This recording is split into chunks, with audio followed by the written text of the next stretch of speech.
Assalamualaikum warahmatullahi wabarakatuh. Selamat datang di perkuliahan pemrograman berorientasi objek. Pertemuan kali ini kita akan membahas mengenai database PHP MyAdmin. Adapun outline pada pertemuan kali ini mengenai database PHP MyAdmin adalah database siswa dan form siswa.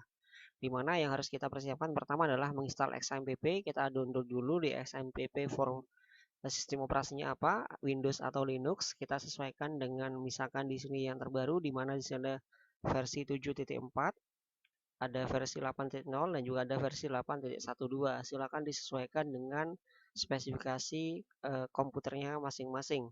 Selanjutnya kalau kita unduh, lalu nanti akan menghasilkan seperti ini, di mana di sana xampp.exe, kita klik kanan lalu pilih run as administrator, maka dia akan menjalankan setup xampp. Selanjutnya di sini kita akan pilih tombol next seperti itu, lalu akan menampilkan setup select komponen. Di sini akan menampilkan komponen apa saja yang akan kita install dari MySQL. Misalkan di sini lalu ada PHP MyAdmin, silakan disesuaikan dengan kebutuhan. Lalu tekan tombol next. Selanjutnya adalah setup installation folder. Penempatannya defaultnya itu adalah di CXAMPP. Kalau seandainya kita akan menaruh pada lokasi yang berbeda, silakan pilih browse.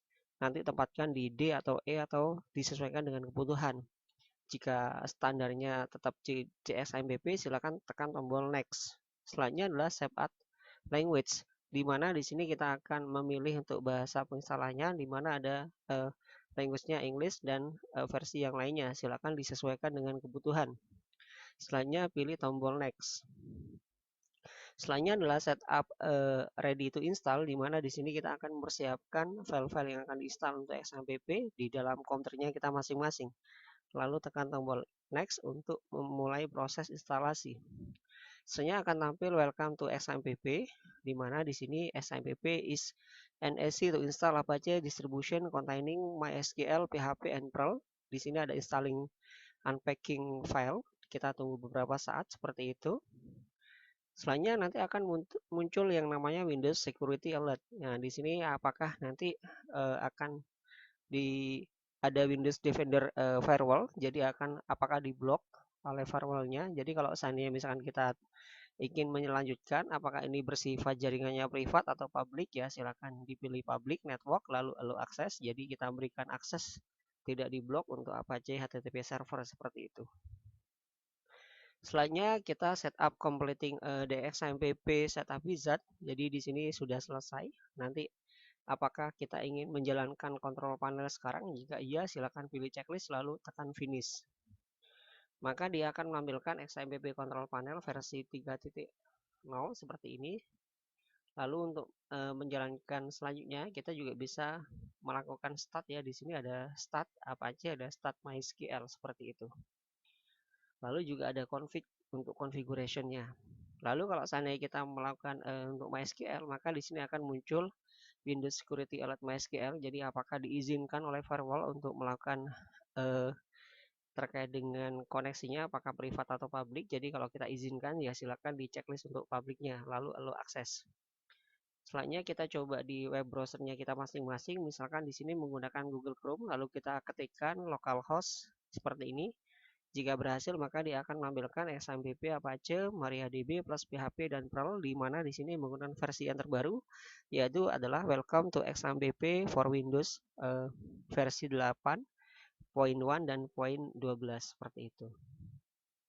Selanjutnya kita akan menampilkan PHP MyAdmin dengan mengetikkan localhost/php MyAdmin atau pilih tombol PHP MyAdmin, maka dia akan menampilkan aplikasi dari PHP MyAdmin untuk pengelolaan database seperti itu. Langkah pembuatan database yang pertama kita klik basis datanya, lalu kita misalkan masukkan di sini adalah siswa, lalu kita akan klik tombol buat, maka di sini akan menampilkan siswa seperti itu. Atau kita juga bisa menggunakan query, di mana di sini adalah create database siswa. Siswanya namanya beda, siswa 1 ya pada SQL. Lalu tekan tombol send, maka di sini akan tampil siswa 1.